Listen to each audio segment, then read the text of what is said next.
Price Lord. நம்முடைய ஆண்டவரும் அருமை இரட்சகரும் மீட்பருமான கர்த்தராகிய இயேசு கிறிஸ்துவின் இனிய நாமத்தில் உங்களுக்கு வாழ்த்து சொல்லுகிறேன். தேவனுடைய பெரிதான கிருபையினாலே இந்த நல்ல நாளிலும் கூட தேவனுடைய பரிசுத்த கரத்திலே நாம் இந்த நாளை நாம் தேவ கிருபையிலும் தேவ இரக்கத்திலும் தேவ அன்பிலும் தேவ தயவிலும் இந்த நாளிலும் கூட அவருடைய சமூகத்திலே நாம் நிற்கத்தக்கதாக தேவன் நமக்கு பெரிதான காரியங்களை செய்திருக்கிறார். அப்படிப்பட்ட அந்த தேவனுக்கு நாம் நன்றி உள்ளவர்களாக நன்றி செலுத்தும் வண்ணமாக இந்த வேளையிலும் தேவ சமூகத்திலே இந்த நாளை ஒரு நிமிஷம் கர்த்தருடைய கரத்தில் ஒப்பு கொடுத்து கர்த்தர் இன்னும் பெரிதான காரியங்களை செய்யும்படியா தேவன் நம்மோடு கூட இருக்கிறேன் என்று வாக்குத்தத்தம் செய்தவரை, உண்மை உள்ளவரை, நன்மை செய்கிறவரை நாம் கனப்படுத்தி மகிமைப்படுத்தி நாம் ஸ்தோத்தரிக்கலாம். வாய்களை திறந்து ஸ்தோத்தரிப்போம். ஸ்தோத்தரிக்கிறோம், ஸ்தோத்தரிக்கிறோம், ஸ்தோத்தரிக்கிறோம், ஸ்தோத்தரி உம்மை துதிக்கிறோம், துதிக்கிறோம், துதிக்கிறோம் அப்பா. உம்மை ஸ்தோத்தரிக்கிறோம், ஸ்தோத்தரிக்கிறோம். ஸ்தோத்திரம் ஆண்டவரே, கிருபை இரக்கம் நிறைந்தவரே, உம்மை துதிக்கிறோம்.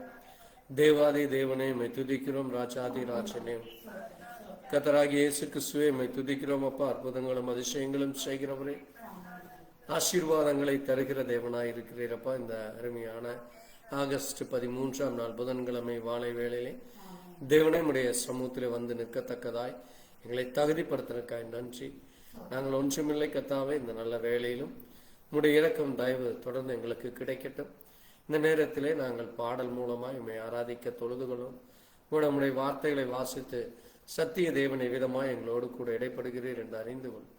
தேவ தயவை தாரும். தொடர்ந்து நம்முடைய கரத்தில் ஒப்புக் கொடுக்கிறோம்.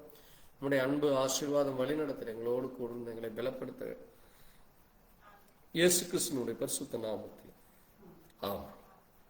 கர்த்தர் தாமே எங்களை ஆசீர்வதிப்பாராக. ஆண்டவருடைய நாம மகிமைக்காக இந்த நேரத்திலே நம்ம ஒரு பாடலை பாடி தொடர்ந்து தேவ செய்திக்குள்ளாய் நாம் கடந்து செல்லலாம்.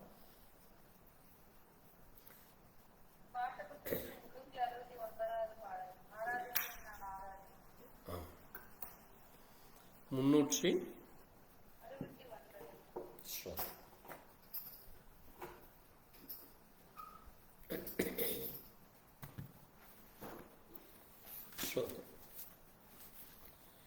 ஆராதிப்பேன், ஆராதிப்பேன் ஆண்டவரே சுமை ஆராதிப்பேன், ஆராதிப்பேன், ஆராதிப்பேன் ஆண்டவரே சுவை ஆராதிப்பேன், வல்லவரே உம்மை ஆராதிப்பேன், நல்லவரே உம் ஆராதிப்பேன், வல்லவரே உம்மை ஆராதிப்பேன், அவரே உம்மை ஆராதிப்பேன், ஆராதிப்பேன், நான் ஆராதிப்பேன் ஆண்டவரே சு ஆராதிப்பேன், உள்ளத்தோடு ஆராதிப்பேன், பணிந்து குனிந்து ஆராதிப்பேன், பரிசுத்த உள்ளத்தோடு ஆராதிப்பேன், பணிந்து குனிந்து ஆராதிப்பேன், ஆராதிப்பேன், நான் ஆராதிப்பேன் ஆண்டவரே சுவை ஆராதிப்பேன், இலே உம்மை ஆராதிப்பேன், உண்மையிலே உம்மை ஆராதிப்பேன், ஆவியிலே உம்மை ஆராதிப்பேன், உண்மையிலே உம்மை ஆராதிப்பேன், ஆராதிப்பேன், ஆராதிப்பேன் ஆண்டவரே சு ஆராதிப்பேன், லோடு ஆராதிப்பேன், ஸ்தோத்திர பலியோ ஆராதிப்பேன், தூதர்களோடு ஆராதிப்பேன், ஸ்தோத்திர பலியோ ஆராதிப்பேன், ஆராதிப்பேன், ஆராதிப்பேன் ஆண்டவரேசு ஆராதிப்பேன். கரை நான் ஆராதிப்பேன், காப்பவரை நான் ஆராதிப்பேன், காண்பவரை நான் ஆராதிப்பேன், காப்பவரை நான் ஆராதிப்பேன், ஆராதிப்பேன் நான் ஆராதிப்பேன், ஆண்டவரேசு ஆராதிப்பேன். ஆமென். தேவன் தாமே நம்மை காண்கிறவராய் காக்கிறவராக இருக்கிறார். அப்படிப்பட்ட தேவன் இந்த நல்ல நாளிலும் கூட வானத்திலும் பூமியிலும் சகல அதிகாரங்களை படைத்த சர்வ வல்லமையுள்ள தேவன், அவரை நாம் ஆராதிக்க தொழுது கொள்ள அவர் இந்த நாளிலும் கூட அவருடைய ஜனங்களாக, அவருடைய பிள்ளைகளாக இந்த வேளையிலே அவருடைய நாமத்தை தொழுது கொள்ளவும், அவருடைய பரிசுத்த நாமத்தை நாம் அப்பா பிதாவே என்று கூப்பிடத்தக்கதாக நமக்கு பெரிதான கிருபையை கொடுத்திருக்கிறார்.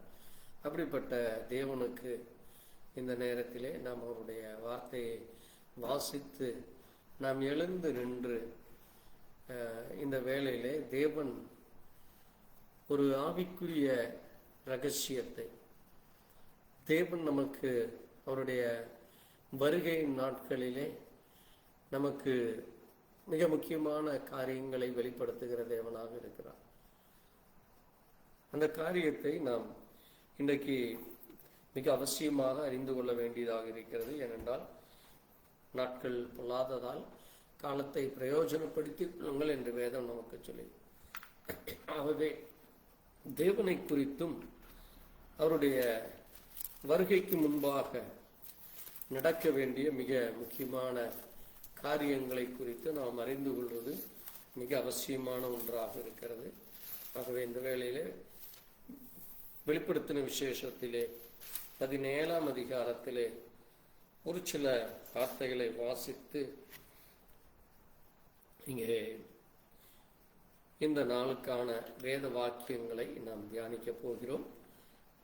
வாசிக்கலாம். வெளிப்படுத்தின விசேஷம் 17ஆம் அதிகாரம் 1 5 வரை நாம் வாசிக்கலாம்.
நம்ம ஒரு நிமிஷம் வாசித்த வார்த்தைகளை தேவ சமூகத்திலே ஒப்பு கொடுத்து, தேவன் இந்த நாளிலே எவ்விதமாக நம்மோடு கூட இந்த வார்த்தை நிமித்தம்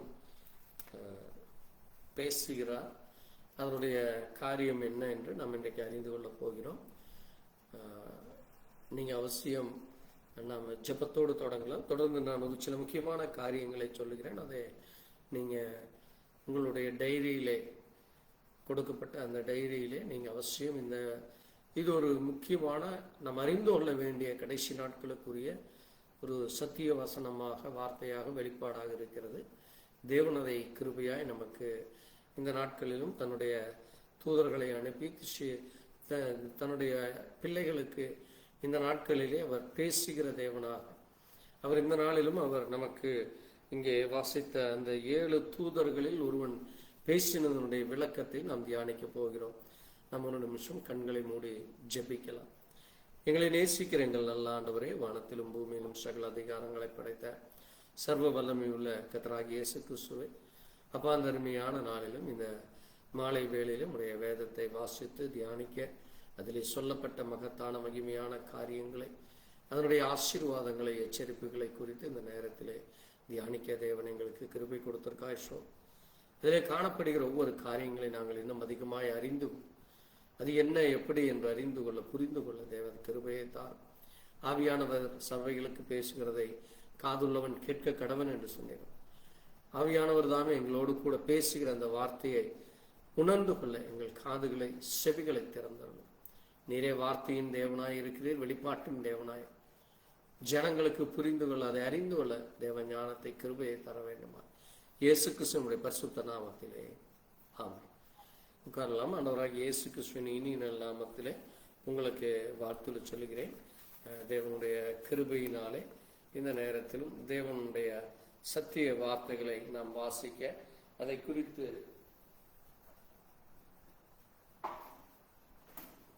நாம் தியானிக்க போகிற இந்த வேளையிலே கர்த்தர் அதிலே சொல்லப்பட்ட மகத்தான காரியங்களை அறிந்து கொள்ள, புரிந்து கொள்ள தேவ இரக்கம் நமக்கு தருவாராக.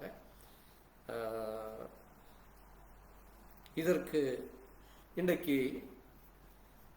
நான் ஒரு 4 காரியங்களை குறித்து உங்களோடு கூட பேச விரும்புகிறேன். அது என்னவென்றால், இங்கே நம்ம பார்க்கிற பொழுது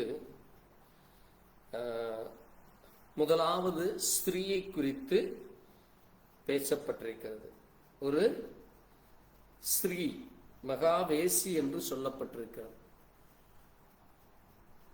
இரண்டாவது, அங்கே இது யாருக்கு அது கொடுக்கப்படுகிறது என்றால், தேவனுடைய பிள்ளையாகிய சபைகளுக்கு.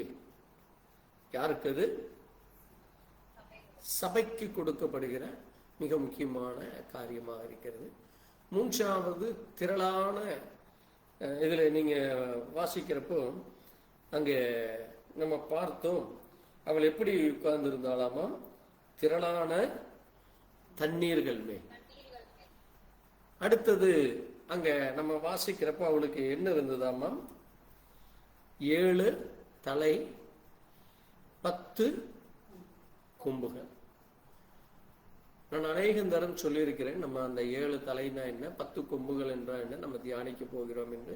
இன்றைக்கும் அதை சிறிதளவு நம்ம தியானித்து, கர்த்தருக்கு சித்தமானால் வருகிற ஞாயிற்றுக்கிழமை அதை குறித்து இன்னும் அதிகமாக அதை குறித்து நம்ம தியானிக்கலாம். விடுமுறை நாட்களில் ஆகஸ்ட் 15, 16 நாட்களில் கர்த்தருக்கு சித்தமானால் அதை குறித்து நம்ம தியானிப்போம். இங்கே பார்க்கிறப்போ இதற்கு வேதத்திலிருந்து எப்படி அது ஸ்திரீ, அந்த ஸ்திரீ யார் என்று நம்ம அறிந்து கொள்ள வேண்டும். நம்ம வேதத்திலே பார்க்கிறப்போ பொதுவாக நம்ம அநேகம் தரம் சொல்லுவோம், ஸ்திரீ யாரை குறிக்கிறது? சபைக்கு அடையாளம். அது எப்படி இப்ப வேதத்தில் எங்க சொல்லப்பட்டிருக்கிறது?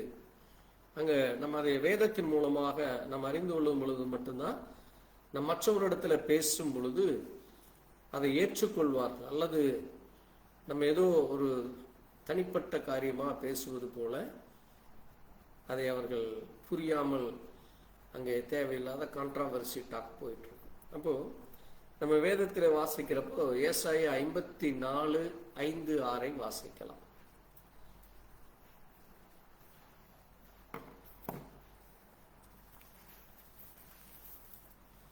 சீக்கிரம் எடுத்து வாசிப்போம். உன் சிருஷ்டிகரே உன் நாயகர்,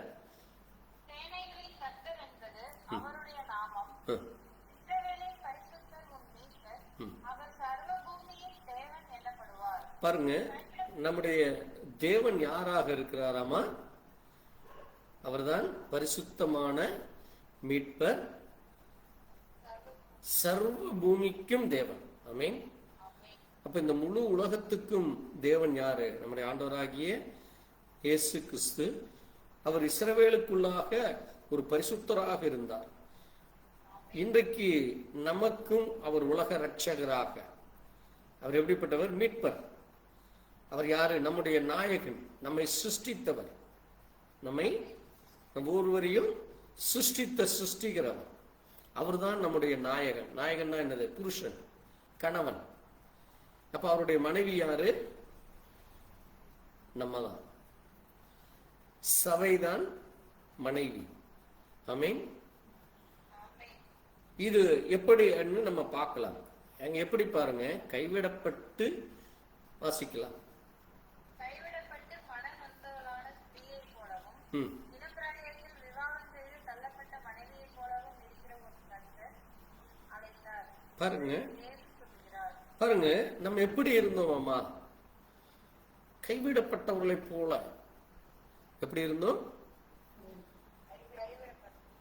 தேவன் யாருனே தெரியாம ஒரு காலத்துல ஏதோ ஒன்றை நம்ம தேவன் என்று வணங்கி கொண்டு ஒரு கைவிடப்பட்டவர்களாக, தேவனிடத்திலிருந்து எந்த உதவியும் வராமல் உலக பிரகாரமான காரியங்களிலே வருகிறதாக நம்ம இருந்தோம்.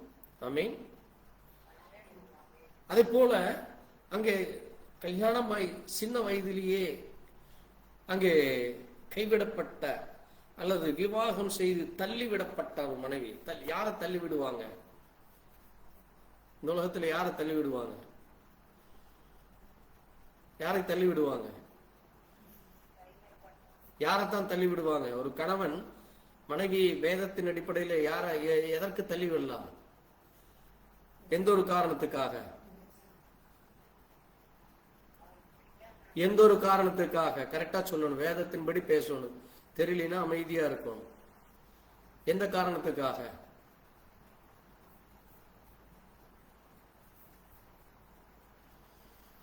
நம்ம அநேக நேரங்கள்ல வேதத்தை மறந்துடும். அந்த நிமிஷமே மறந்து போய் விடுகிறோம். வேதத்தை அந்த நிமிஷமே மறந்துடுறோம். வாசிங்க லேவியராகமம்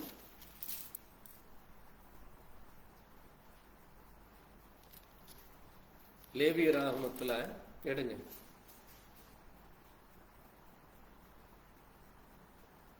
20 அதிகாரம்.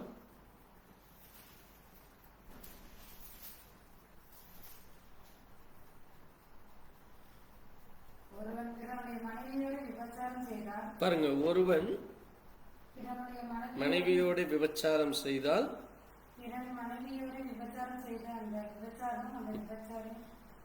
கொலை செய்யப்படார், தள்ளிவிடப்படுவார். யாராமா? யார் அது? பிறனுடையனே விபச்சாரம் செய்கிறவன். அல்லது அந்த மனைவி வேறொரு ஒரு ஆணோடு சேர்கிறது. இதுதான் என்னது? விபச்சாரம். அதுதான் என்னது? விபச்சாரம். அவர்களைத்தான் தள்ளி விடுவாங்க. ஏன்னா அவள் என்ன பண்ணிட்டா? என்னை ஏமாற்றி விட்டாள், என்னை மறந்து வேறொருவனிடமே போய்விட்டாள் என்று சொல்லுவதுதான் என்னது? தள்ளி விடுகிறார். அதைத்தான் அங்க பழைய காலத்திலேயே அப்படித்தான் இருந்தது. பழைய காலத்தில் முழுசும் அப்படித்தான் அது நியாயந்திருக்கப்படுறாங்க. அப்போ அப்படி நம்ம இருந்தோம். என்ன காரணம்? அது ஏவாளுடைய தவறின் மூலமாக. யாருடைய தவறு? ஏவாள் செய்த தவறினாலே நம்ம என்னவாகிவிட்டோம்? தள்ளிவிடப்பட்டவர்களாக ஆகிவிட்டோம். இப்போ இப்படிப்பட்ட நம்மை வாசிங்க 2 கொரிந்தியர் 11 அதிகாரத்தில் 2 வசனத்தை வாசி. 2 கொரிந்தியர்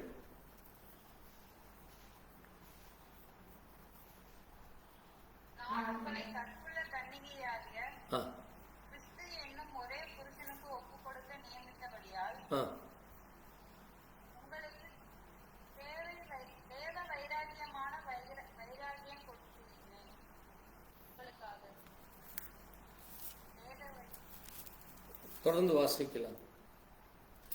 நான் உங்களை யாருக்காக? பாருங்க, தேவன் நம்மை எப்படி ஒரு புருஷனுக்கு ஒரு மனைவி எப்படி ஆவா? அவள் கற்புள்ள கன்னியைத்தான் கல்யாணம் பண்ணுவாங்க. யாரைத்தான் கல்யாணம் பண்ணுவான் ஒரு மனிதன்?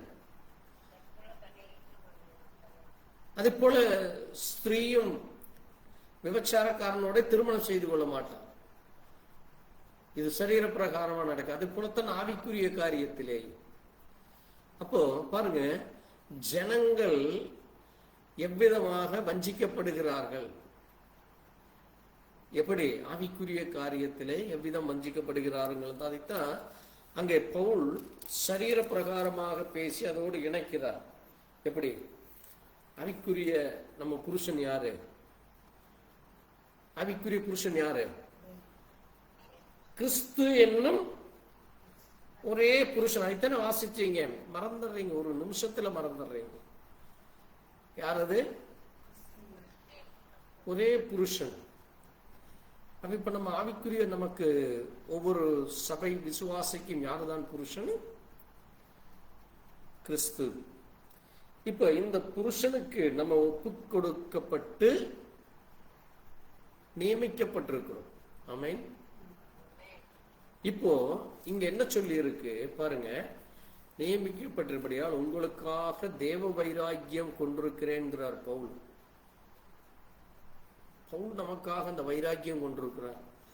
என்ன காரணமாமா? ஏன் அந்த வைராக்கியம் தேவைன்னா, வாசிங்க 3ஆம் வசனம். ஆகிலும் சர்ப்பமானது தன்னுடைய தந்திரத்தினாலே ஏவாளை வஞ்சித்தது போல உங்கள் மனதும் கிறிஸ்துவை பற்றி உண்மையை நின்று விலகும்படி கெடுக்கப்படுமோ என்று பயந்திருக்கிறேன். வாசிக்கல். உங்களிடத்தில் வருகிறவன் நாங்கள் பிரசங்கியாத வேறொரு இயேசுவை பிரசங்கித்ததினால் அல்லது நீங்கள் பெற்றிடாத வேறொரு ஆவியையும் நீங்கள் ஏற்றுக்கொள்ளாத வேறொரு சுவிசேஷத்தையும் பெற்றிருக்கிறீர்களானால் நன்றாய் சகித்திருப்பீர்களே. பாருங்க, போதும். இங்க எப்படி வஞ்சகம்? அங்கே மாம்ச பிரகாரமாக ஏவாள் வஞ்சிக்கப்பட்டாள். மாம்ச பிரகாரமாக ஏவாள் யார் மூலமா வஞ்சிக்கப்பட்டாளாமா? சர்ப்பத்தின் மூலமாக அவள் வஞ்சிக்கப்படுகிறாள். அதை போல இப்ப நீங்க கிறிஸ்து என்னும் ஒரே புருஷனுக்கு, அந்த ஒரே தேவனுக்கு, ஒரே ஆவிக்கு, ஒரே சுவிசேஷகத்திற்கு இப்ப நீங்க ஒப்பு கொடுக்கப்பட்டிருக்கிறீங்க. இப்படி இருக்கிற நீங்க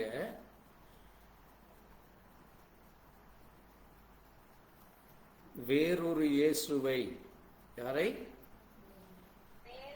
இயேசுவை, வேறொரு ஆவியை, வேறொரு சுவிசேஷத்தை பெற்ற அதை எப்படித்தான் இருக்குமாமா? அதுதான் ஆவிக்குரிய விபச்சாரம். புரியுதா உங்களுக்கு?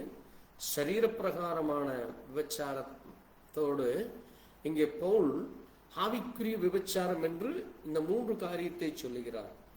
வேறொரு தேவனை, ஆமென், வேறொரு ஆவியை, தேவனுடைய ஆவி அல்லாமல் வேறொரு ஆவி, அந்த கிறிஸ்துவின் ஆவி, கல்லாவி, வஞ்சகத்தின் ஆவி. அதே மாதிரி வேறொரு சுவிசேஷம் இல்லை, இந்த இயேசு இல்லை, நாங்க சொல்றதுதான் கரெக்டு, அவர் மரிக்கவே இல்லை, இப்படி அப்படி என்று இன்றைக்கு அநேக உபதேசங்கள். தேவனை 3ஆக்குவது, எப்படி வேண்டுமானாலும் ஜீவிக்கலாம், எப்படி வேண்டுமானாலும் இருக்கலாம், தேவன் உங்களை மன்னிப்பார். ஏன்னா கடைசியில கூட யாரை மன்னிச்சார் ஆண்டவர்? யாரை மன்னிச்சாரு? யாரை மன்னிச்சார் தேவன் கடைசியில? கடைசியில இயேசுவோடு கூட சிலுவையிலே தொங்கின கல்லனை. தெளிவா பேசுவோம். அமைதியா இருங்க, அமைதியா இருங்க. தெளிவா பேசுனா பேசுங்க. இயேசுவோடு கூட சிலுவையில் அறையப்பட்ட, சத்தமா சொல்லுங்க, சொல்றதை கூட திருப்பி சொல்றதுக்கு யோசிச்சீங்கன்னா என்ன சொல்றது? இயேசுவோடு கூட சிலுவையில் அறையப்பட்ட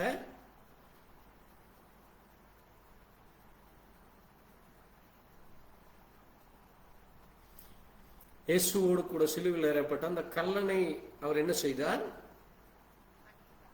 மன்னித்தார். அப்ப பாருங்க, தேவன் நம்ம அப்படி வஞ்சிக்கப்படுவோம்னு பயக்கிறார். நீங்க பற்றுவீங்களோன்னு சொல்லி யாரு பயப்படுறா? அப்போ சொன்னாங்க, பவுல் மூலமாக அதை நமக்கு நீங்க வைராக்கியமாக இருக்க வேண்டும்ங்கிற, நீங்க வைராக்கியமா இருக்க வேண்டும். சரி, என்ன காரணம் அது? அதுதான் நம்ம இங்க பார்த்த, நம்ம இப்ப வாசித்த இந்த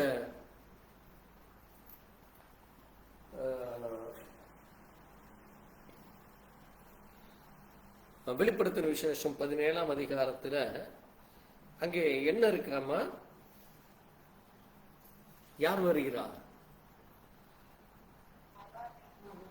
ஒரு மகா வேசி ஒருவள் வருகிறாள். அவள் எப்படிப்பட்டவளா இருக்கிறாள்? அவள் எப்படிப்பட்டவளா இருக்கிறாளாமா?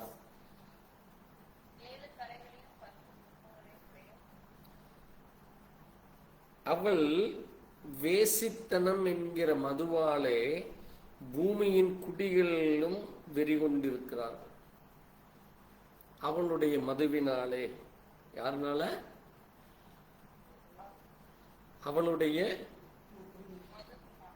அவளுடைய வேசித்தனம், அந்த மதுவினால. மது குடிச்சவங்களுக்கு தான் என்ன இருக்கும்? அவன் போதையில் என்ன செய்கிறான்னே தெரியாம எல்லா தவறான காரியங்களை செய்வான். அதை போல இந்த ஸ்திரீயுடைய உபதேசம், இந்த ஸ்திரீயுடைய சொல்லுகிற காரியங்கள், செய்கிற காரியங்கள் ஒரு வேசியை போல, அது மதுவை அருந்தினவனை போல அவனை தவறு செய்து விடுகிறது. அதனாலதான் யாரு அதை செய்கிறாங்களாமா? திரளான ஜனங்கள் மேல் உட்கார்ந்து இருக்கிற அந்த வேசி அதை செய்ய அவ என்ன செய்கிறா பாருங்க. 7 தலையும் 10 கொம்புகளும் தூஷணமான நாமணங்களால் நிறைந்த சிவப்பு நிறமுள்ள மிருகத்தின் மேல் ஏறி வருகிறார். சிவப்பு எதுக்கு அடையாளமா இருக்கிறது? சிவப்பு ஒன்னு ரத்தம், இன்னொன்னு எதற்கு அடையாளம்? டேஞ்சர். என்னது? டேஞ்சர், அபாயம். அப்ப இந்த ஸ்திரீ இயற்கையாக இது பூமிக்குரிய காரியத்திலே நம்ம பார்க்க வேண்டியதாக இருக்கிறது. இந்த மகா வேசி அவள் என்ன செய்கிறாள்? தேவனுடைய வார்த்தைக்கு எதிராக ஜனங்களுக்கு, அது எது மேல? விபச்சாரியாக, ஒரு உண்மை இல்லாத சபையாக அவர் இருக்கிறார். ஆமென். அவ என்ன செய்கிறா? இந்த பூமியில் இருக்கிற ஜனங்களையும் ஜனக்கூட்டங்களையும், 15ஆம் வசனத்தை வாசித்தீங்கன்னா தெரியும், அவ என்ன செய்கிறான்னு பாருங்க.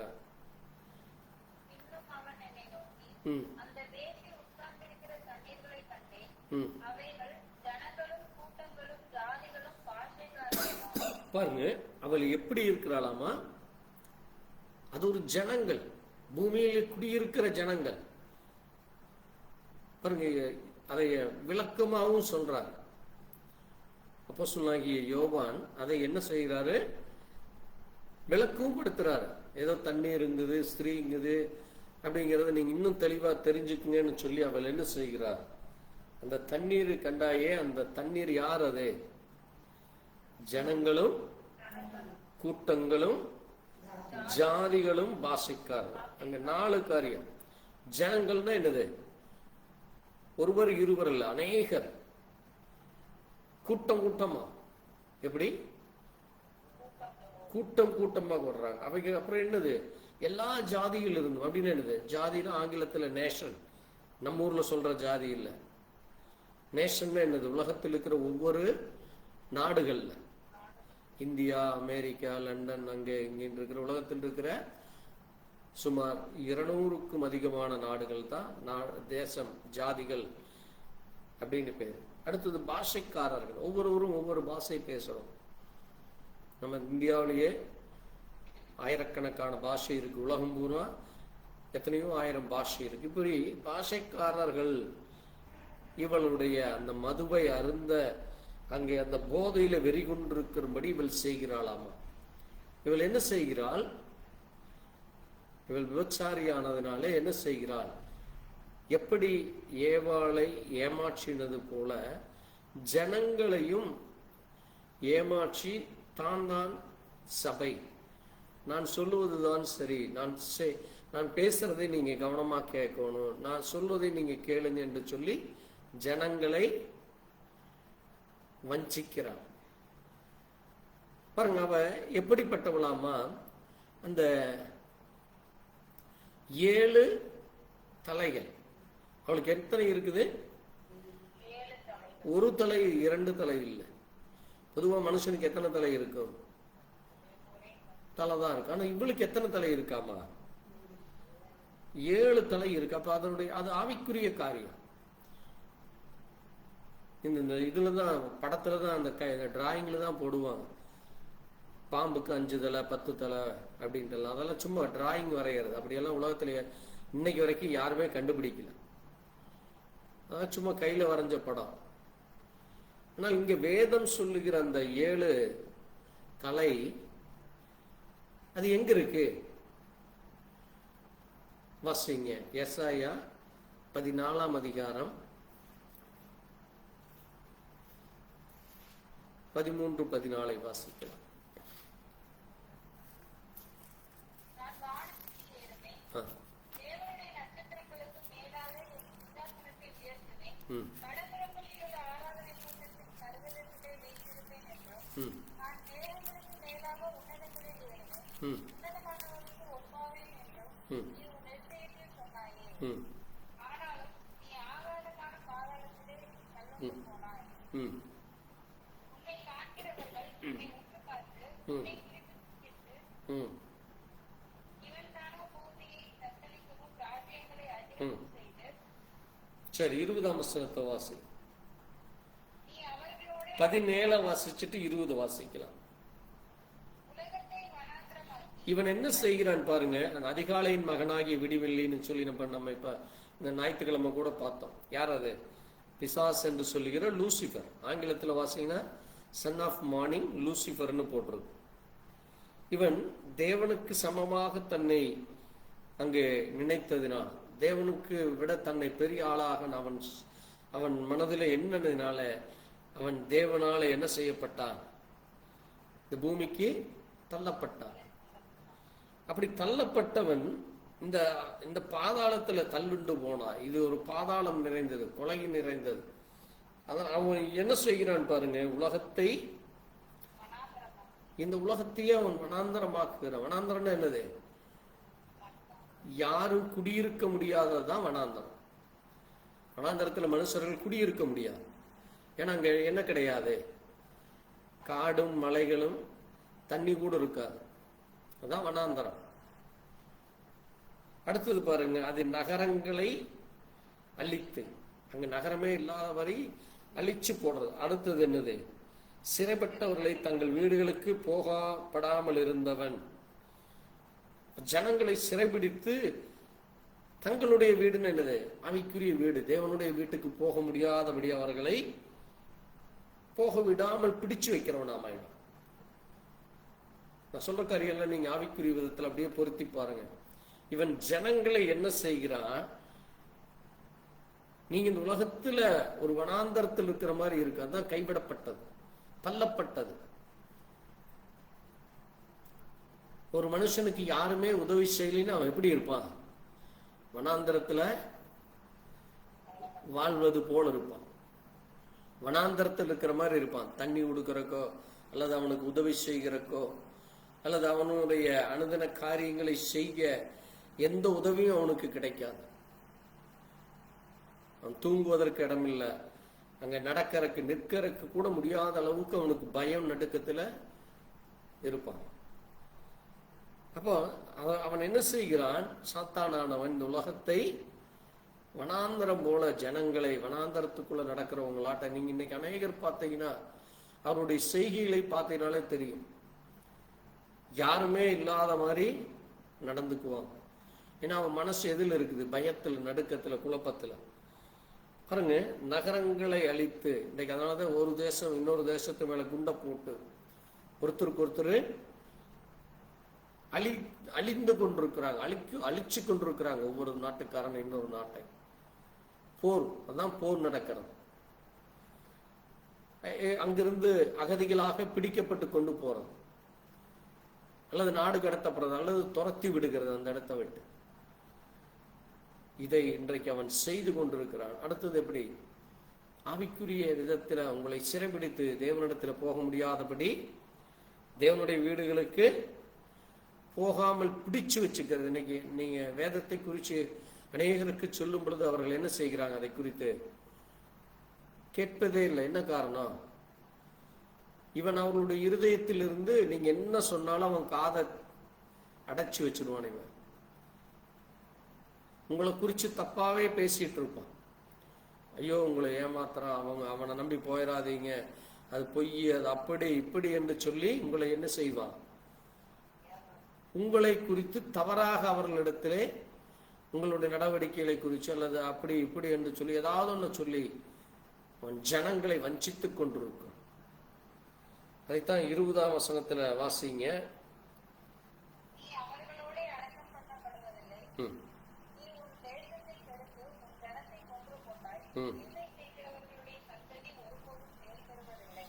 பாருங்க, தேசத்தை கெடுத்து நீ என்ன செய்கிறாய்? தேசத்தை கெடுத்து ஜனத்தை கொன்று போடுவது, இது சாத்தான் செய்கிற வேலை. அடுத்தது என்னது? தீமை செய்து கொண்டே இருக்கிறது. நீங்க அநேகர் பார்த்தீங்கன்னா நீங்க என்னதான் நன்மை செய்தாலும் உங்களை வேணுனே தீமை செய்து உங்களுக்கு எந்த வகையில தொல்லை கொடுக்க முடியுமோ தொல்லை கொடுத்து கொண்டிருக்கிறது. இது எல்லாம் யார் செய்கிறார்? பிசாசானவன் செய்கிற காரியங்களா இருக்கு. அதனாலதான் அவன் என்ன செய்கிறான்? ஜனங்கள் மேலே உட்கார்ந்து கொண்டு, அவன் எங்க உட்கார்ந்துட்டு இருக்கிறான்? ஜனங்கள் மேலேன்னு என்னது? ஜனங்களுடைய இருதயத்துக்குள்ள. மேலைன்னா எங்கது? உங்க தலைக்கு மேலாம் இல்ல, அவன் உங்களுக்குள்ள உட்கார்ந்து அந்த கிரியை செய்கிறான். நம்முடைய இருதயத்தில் அவன் என்ன செய்கிறான்? தவறான காரியத்தை பேசுறது, காதல பேசுறது, இருதயத்தில சிந்தையை தூண்டுவது. ஏன் வேசித்தனம், விபச்சாரம், திருட்டு, களவு, கொலை, கொள்ளை எல்லாம் நடக்குது? அதான் காரணம். அவன் இருதயம் எப்படிப்பட்டதா இருக்கிறது? இருளடைந்து கிடக்கிறது. இருளுக்கும் வெளிச்சத்திற்கும்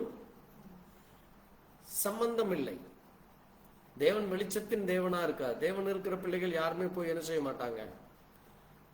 திருடவோ, கொலை செய்யவோ, வேசித்தனம் செய்யவோ, விபச்சாரம் செய்யவோ மாட்டார்கள். ஏன்னா அவர்களுக்குள்ள இருக்கிறது யாரு? தேவனுடைய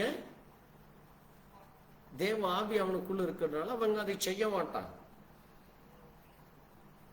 பாருங்க, அப்ப தீமை செய்கிறவர்கள் இந்த சந்ததியில் இருப்பாங்க. ஆனா தேவ சந்ததியில தீமை செய்கிறவர்கள் ஒருவரும் இருக்க மாட்டாங்க. பாருங்க, அப்போ இவன் இப்படி ஜனங்களை உட்கார்ந்து கொண்டு அவன் செய்து கொண்டிருக்கிறான். அவன் எங்க உட்கார்ந்துட்டு இருக்கிறானாமா? ஜனத்தின் மேல. அந்த ஜனம் எங்க இருக்குது? ஜனங்கள் எங்க எங்க இருக்கிறாங்க? ஒவ்வொரு தேசத்தில் இருக்கிறாங்க. அதான் நீங்க வாசிங்க, வெளிப்படுத்தின விசேஷம் 17:9 வாசிங்க.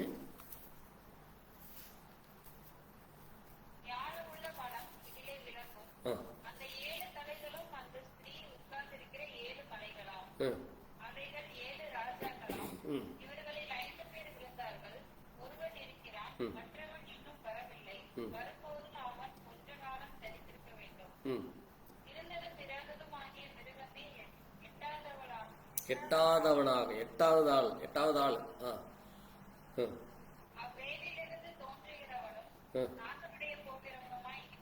போதும். இந்த 7 தலைகள் அது யாராமா? 7 மலை. அப்ப இந்த மலை எதை குறிக்கிறதாமா? ராஜாக்கள். அப்ப ராஜாக்களுடைய இருதயத்தில இவன் பேசி, இன்னைக்கு எப்படி ரஷ்யா யார் மேல குண்டை போட்டுட்டு இருக்கு? ரஷ்யா யார் மேல குண்டை போட்டுட்டு இருக்கு?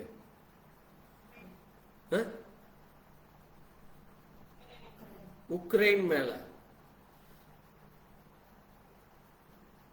அப்போ ஒரு ராஜா இன்னொரு ராஜா மேல குண்ட போடுறன்னு நினைச்சிட்டு யாரை அவன் கொன்று கொண்டு இருக்கிறான்? ஜனங்களை கொண்டுட்டு இருக்கிறான். இவனுக்கு அவன் மேல விரோதம், ஆனா அவன் கொல்லுவது யாரை? ஜனத்தையும் ஜனம் குடியிருக்கிற வீட்டையும் கொன்று போடுகிறான். அப்ப இந்த 7 ராஜாக்கள் வேதத்திலே நம்ம 4 ராஜாக்களை குறித்து நம்ம இதுக்கு முன்னாடி செய்தி கொடுத்தோம், ஞாபகம் இருக்கு உங்களுக்கு? அதுல யார் அது?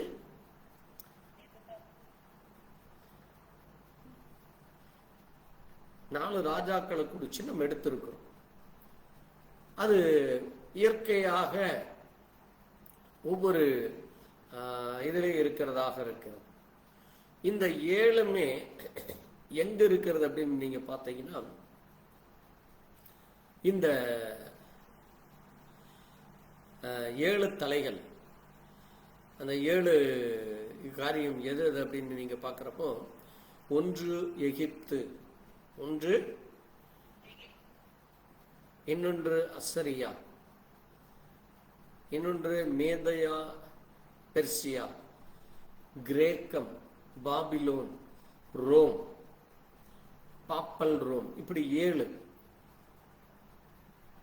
இந்த பாப்பல் ரோம்ங்கிறது தான் என்னது?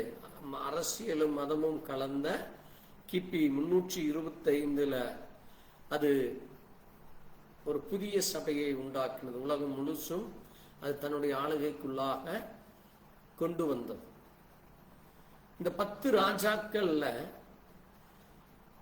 பாருங்க, இந்த 10 ராஜாக்கள்ல இன்னைக்கு நீங்க உங்களுக்கு தெரியும்,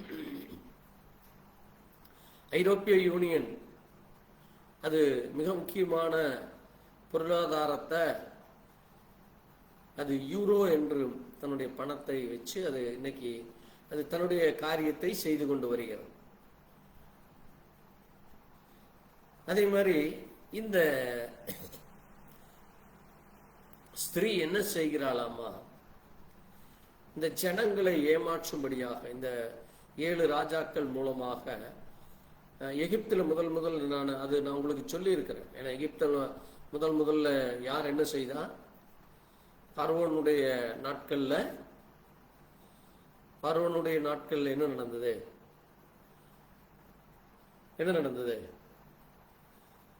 எகிப்தில் இஸ்ரவேல் ஜனங்கள் அடிமைப்பட்டு கிடந்த காலத்திலிருந்து அவர்களை விடுதலை பண்ணி தேவன் கொண்டு வருகிறார். பிறகு அங்க மீதியா பெர்சியா, அது எல்லாமே பழைய ஏற்பாட்டின் காலத்தில் நடந்த காரியமா இருக்கு. அதுதான் அங்கே தானியேல் தீர்க்க தரிசன புஸ்தகத்தில் அதை குறித்து நம்ம பார்க்கிறோம். அதே மாதிரி கிரேக்கத்தை குறிச்சும் அசிரியாவை குறிச்சும், அடுத்தது பாபிலோன் ராஜாக்கள் வந்து அடிமைப்படுத்துறது. பிறகு இயேசு கிறிஸ்து பிறக்கிறப்ப அங்க யார் இருக்கிறா? ரோமர்கள் ஆட்சி நடக்குது. இயேசு கிறிஸ்துவை கொன்றது யார் தான்? ரோமர்கள் தான். ரோம சேவகர்கள்னு நம்ம நீங்க வாசித்தீங்கன்னா வாசிக்கலாம். மத்தேயு, மார்க்கு, லூக்கா ஒவ்வொரு அதிகாரத்திலையும் இருக்கு. இருந்தாலும் மத்தேயு 20 வாசிங்க. மத்தேயு 27 வாசித்தீங்கன்னா அங்க இருக்கு. ரோம வாசிக்கலாம். எடுத்த சீக்கிரம் வாசிங்க.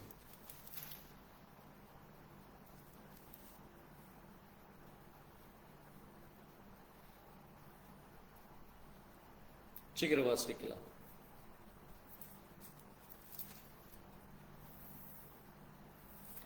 அநேக இடத்துல இருக்கு ரோமர்கள். அவர்கள் யாரா இருந்தாங்க? ரோமர்கள் தான். நீங்க மத்தேயுல மட்டும் இல்லை, எல்லா அதிகாரத்திலையும் இருக்கு. சுவிசேஷம் எல்லா சுவிசேஷத்திலையும் இருக்கு. இப்போ தேவன் என்ன செய்ய விரும்புகிறாராமா?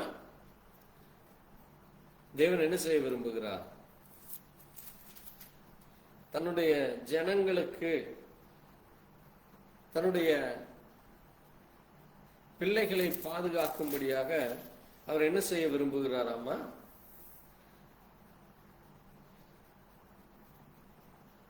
தன்னுடைய பிள்ளைகளை பாதுகாக்க அங்கே இந்த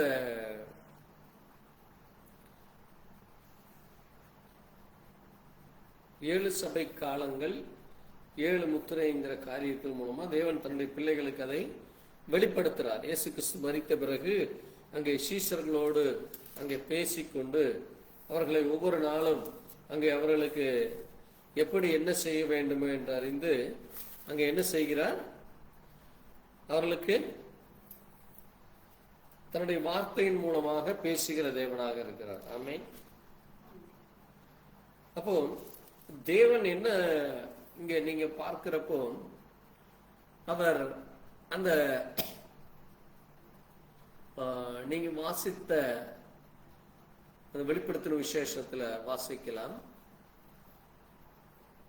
வெளிப்படுத்தின விசேஷத்துல 17ஆம் அதிகாரம் 6ஆம் வசனத்தை வாசிப்போம்.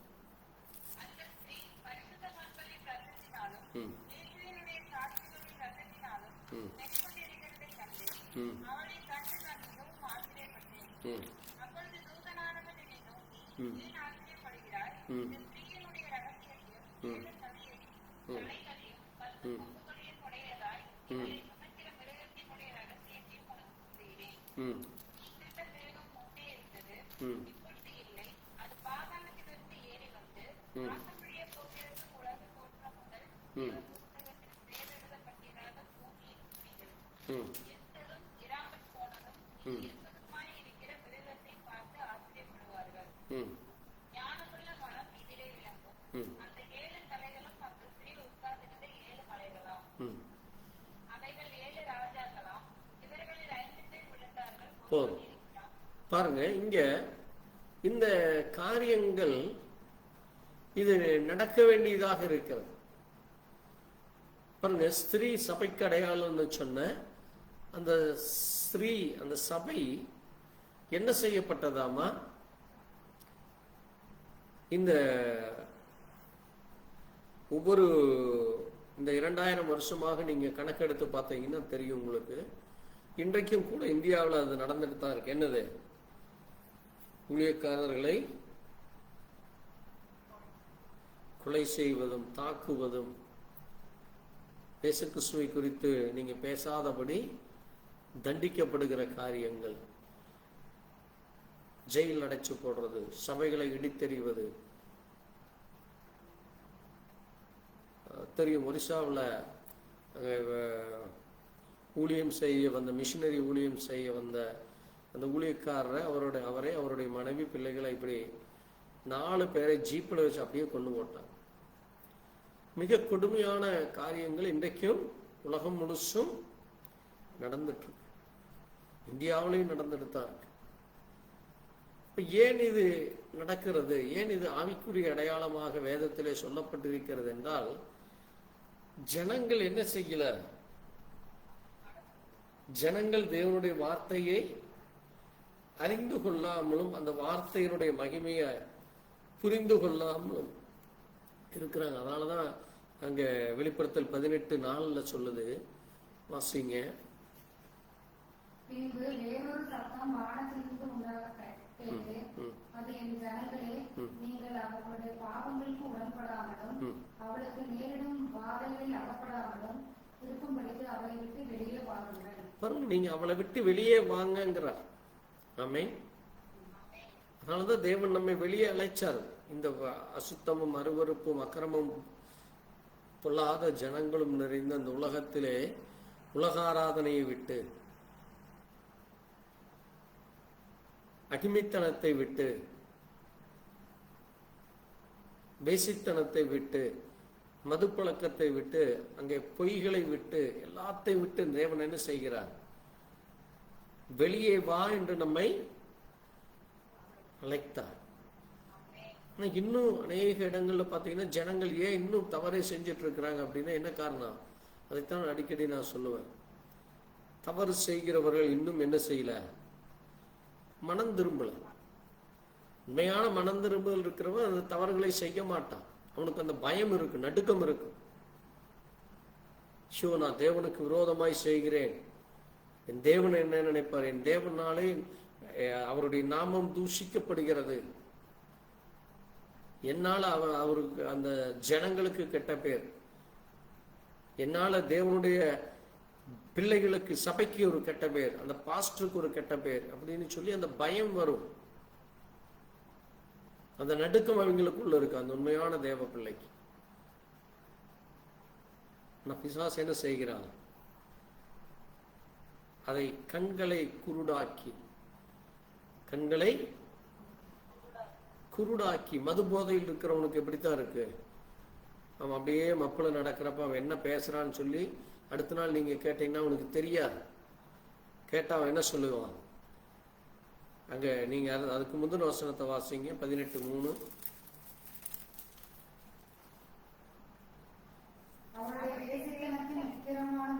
பாருங்க, அவனுடைய வேசித்தனத்தின் மதுவை பாருங்க எல்லாரும் குடிக்கிறாங்க.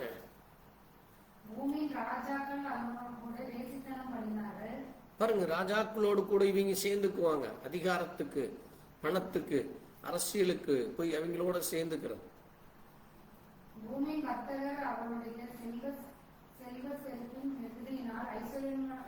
பாருங்க, பாத்தீங்கன்னா நாங்க எப்படி கோடீஸ்வரர் ஆகிறது, நாங்க எப்படி சம்பாதிக்கிறது, 24 மணி நேரம் உழைச்சிட்டே இருப்பாங்க. ஐயோ நான் சம்பாதிக்கணும், நான் பெரிய ஆள் ஆகணும், நான் என் குடும்பம் 4 பேர் வெளியில கேட்டா இப்படிப்பட்ட குடும்பம் அப்படிப்பட்ட குடும்பம்னு சொல்லணும்னு சொல்லி என்ன செய்வாங்க, தன்னை பற்றியும் தன் குடும்பத்தை பற்றியும் எல்லோரும் பேச வேண்டும் என்று விரும்பி அந்த உலக ஐஸ்வர்ய மயக்கத்திலேயே இருப்பாங்க. ஞாயிற்றுக்கிழமை சபைக்கு வானா கூட என்ன செய்ய மாட்டாங்க, ஐயா இல்லைங்க எங்க கம்பெனியில லீவே கொடுக்க மாட்டாங்க, தேவனுக்கு ஆராதனைக்குரிய நேரமே இருக்காது, சபைக்குரிய காரியத்தை குறித்து அவங்களுக்கு கவலையே இருக்காது. ஏனென்றால் அவள் எப்படி ஏற்பட்டவளாக இருக்கிறாள், அந்த வேசியினுடைய மதுவை குடித்துக்கொண்டு அந்த மதுவினுடைய வெறியிலே, அது வெறிதான் அது. பாருங்க, அதுல நீங்க வாசித்தீங்கன்னா 9ஆம் வசனம் சொல்லுது, அவளுடனே செய்து சொருக்காய் வாழ்ந்த பூமியின் ராஜாக்களும் அவள் வேகிறதை உண்டான புகையை காணும் பொழுது அவளும் அழுது புலம்புவாள். அவளை தேவன் என்ன செய்ய விரும்புகிறாராமா, அவளை என்ன செய்ய விரும்புகிறார் தேவன், அக்னியை அனுப்பி அவளை சுட்டரிக்க போறார். அதனாலதான் ஆண்டவர் சொன்னாரு, கெட்ட மரம் எல்லாம் அக்னியிலே போடப்படும். நீங்க ஒரு நல்ல மரமாக இருக்கிற பொழுது அது கனி கொடுக்கும். உங்களுக்குள்ள அந்த கனி இல்லை, நீங்க என்ன சொன்னாலும் காதலியே வாங்காம அப்படியே உட்கார்ந்துட்டு இருந்தீங்கன்னா உங்களுக்குள்ள என்னதான் இருக்கு, தண்ணியே உள்ள போகல, தேவனுடைய வார்த்தை போகவில்லை, பரிசுத்தாவியானவர் உங்களுக்குள்ள இறங்கல. அது வேசித்தனமாகிய மது.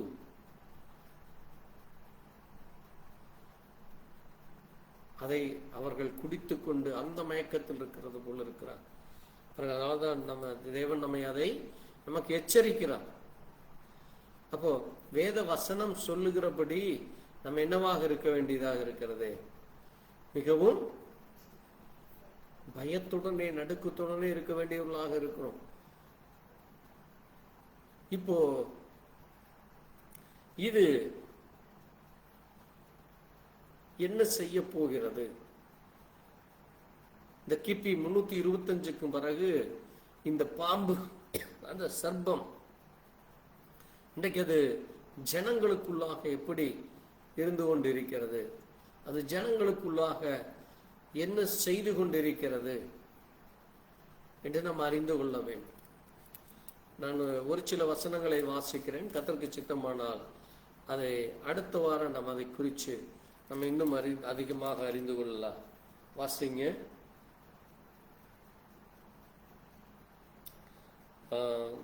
வெளிப்படுத்தின விசேஷம் 17:14 வாசிக்கலாம். இவர்கள் ஆட்டுக்குட்டியானவனுடனே பாருங்க, கவனமா கேளுங்க. இவர்கள் ஆட்டுக்குட்டியானவருடனே யுத்தம் பண்ணுவார்கள். யுத்தம் பண்ணுவார்கள். ஆட்டுக்குட்டியானவர் ஆட்டுக்குட்டியானவர் கர்த்தாதி கர்த்தரும் ராஜாதி ராஜாவாக இருக்கும்படியால் அவர்களை ஜெயிப்பார். அவரோட கூட இருக்கிறவர்கள் அழைக்கப்பட்டவர்களும் தெரிந்து கொள்ளப்பட்டவர்களும் உண்மையுள்ளவர்களுமாய் இருக்கிறார்கள் என்றார். ஆமென். அப்போ நீங்க தேவனுடைய பிள்ளைகள், நீங்க ஆட்டுக்குட்டியானவர் உங்களுக்காக யுத்தம் பண்ணி கொண்டிருக்கிறார்.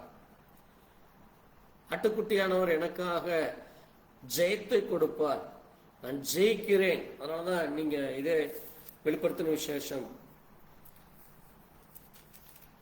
நீங்க 2ஆம் அதிகாரத்திலிருந்து வாசித்தீங்கன்னா அந்த 7 சபையில நீங்க பாக்குறப்போ ஒவ்வொரு சபைக்கும் வாசிங்க. எபேசுல 2ஆம் அதிகாரம் 1ஆம் வசனத்துல முதல் வரிசையும் 7ஆம் வசனத்தையும் வாசிக்கலாம். வாசிப்போம். வெளிப்படுத்தின விசேஷம் 2ஆம் அதிகாரம் 1ஆம் வசனத்துல அந்த முதல் லைனும் அடுத்தது 7ஆம் வசனம் வாசிக்கலாம். எபேசு சபையின் தூதனுக்கு நீ எழுத வேண்டியது என்னவெனில், போதும். இப்போ யாருக்கு இது? எபேசு சபை. 7ஆம் வசனத்தை வாசிங்க. ஆவியானவர் சபைகளுக்கு சொல்லுவதை பாருங்க, ஆவியானவர் சொல்லுவதை காதுள்ளவன் கேட்க. பாருங்க, ஆவியானவர் பரிசுத்த ஆவியானவர் சபைகளுக்கு சொல்றாரு, அதை நீ என்ன செய்ய? உனக்கு காது இருந்தா கேட்டுக்க. உனக்கு காது இருந்தா. ஜனங்கள் இன்றைக்கு காது இருக்கு, ஆனா ஆவிக்குரிய காது இல்லை. அதனாலதான் இன்னும் தவறு செய்து கொண்டே, இன்னும் முரட்டாட்டம் கலகம் செய்து கொண்டு தேவ சமூகத்துல காத்திருக்காமல் இந்த காரியங்களை செய்கிறார். ஆனா உண்மையான தேவ பிள்ளை அப்படிப்பட்ட காரியத்திலே ஈடுபட மாட்டாள். ஏன்னா அவள் எப்படிப்பட்டவளா இருக்கிறாளாமா? ஜெயங்கொள்கிறவன். அவருடனே பரதேசினத்தில் இருக்கிற ஜீவ விருட்சத்தின் கனியை தேவன் நமக்கு ஜீவ விருட்சத்தின் கனியை கொடுக்கிறார். ஆமென். எதை கொடுக்கிறார்? ஜீவ விருட்சத்தின் கனி. அது ஜீவன் யாருதான்? தேவன். கனி என்னது? கனி என்னது? கனி எதற்கு அடையாளமா இருக்கு? ஆவியின் கனியோ அன்பு, சந்தோஷம்.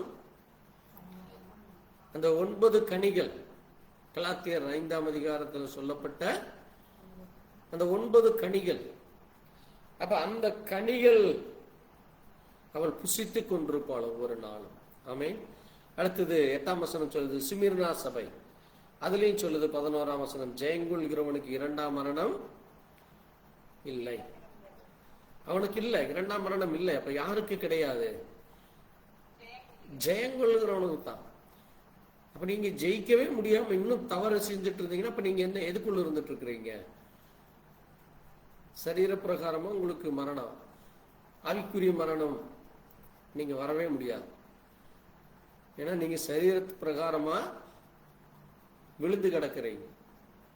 அடுத்தது பெர்கமு சொல்றாரு. அதுல என்ன சொல்றாரு?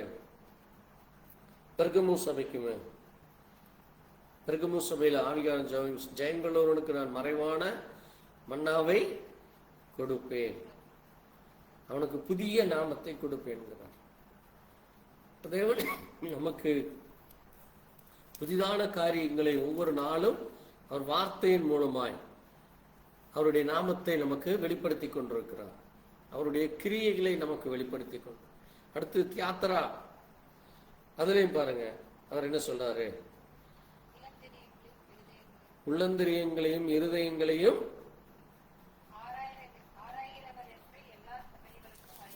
பாருங்க. அவர் உள்ளந்திரியங்களையும் சபைகளையும் சொல்றாரு பாருங்க. ஜெயங்கொண்டு முடிவு பரியந்தம். எப்போ? 26 சொல்லுது பாருங்க. ஜெயங்கொண்டு முடிவு பரியந்தம் என் கிரியைகளை கைக்கொள்ளுவனோடே நான் பிதாவினிடத்தில் அவனும் ஜாதிகள் மேல் அதிகாரம். இப்ப தேவன் நம்மை ஆளுகை கொடுக்கிறார். நம்ம கிட்ட நீங்க அந்த புதியவான புதிய பூமியில நீங்க ஆளுகை செய்ய முடியும்.